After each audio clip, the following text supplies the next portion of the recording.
Bonjour à tous, très content de vous retrouver pour ce nouvel épisode du Café des Artistes OG.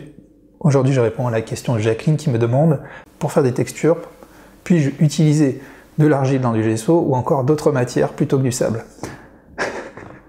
Alors certains ne doivent pas comprendre pourquoi on parle de texture et de gesso, effectivement. Le gesso, effectivement, à la base, c'est un apprêt, on l'utilise sur nos toiles pour les apprêter, pour les préparer. Parfois pour enlever le grain de la toile. C'est-à-dire qu'on met une première couche de gesso, on attend le séchage, on ponce, etc., etc., etc., on renouvelle. Là, moi, dans mon cas, effectivement, cette personne me pose la question parce que sur ma chaîne principale, j'ai fait une vidéo il y a déjà quelques années où je vous montre comment je fais de la texture en mélangeant du gesso et du sable.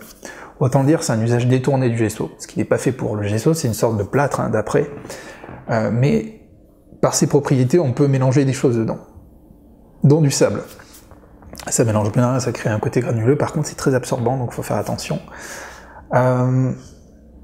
Mais par ses propriétés, effectivement, vous pouvez mettre d'autres choses, donc de l'argile, bien sûr, tout à fait. Certains mettent du café, certains mettent des bouts de bois, vous pouvez commencer à faire du mix média, commencer à faire des techniques mixtes, justement en utilisant des petits produits, en utilisant des bouts de bois, en mettant plein de choses dans votre gesso. La seule chose, c'est qu'il ne faut pas trop charger de matériaux votre gesso, pour la simple et bonne raison que si vous avez plus de matériaux que de gesso, vous risquez de perdre les propriétés du gesso et des choses peuvent se décoller avec le temps.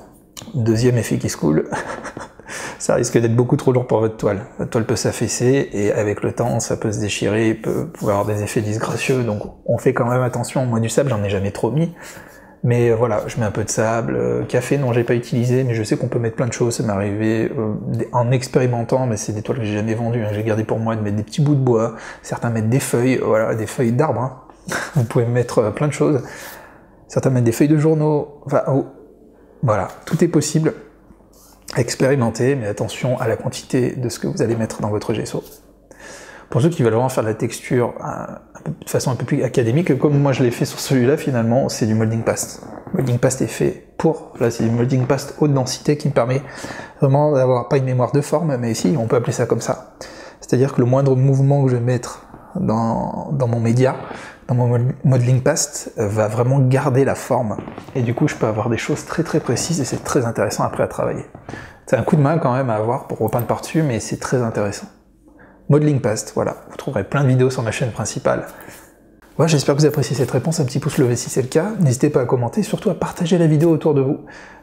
J'aimerais bien faire connaître toutes ces vidéos, parce que je suis persuadé que ces petits conseils, comme ça, amenés sur le pouce, rapidement, peuvent aider plein d'autres personnes.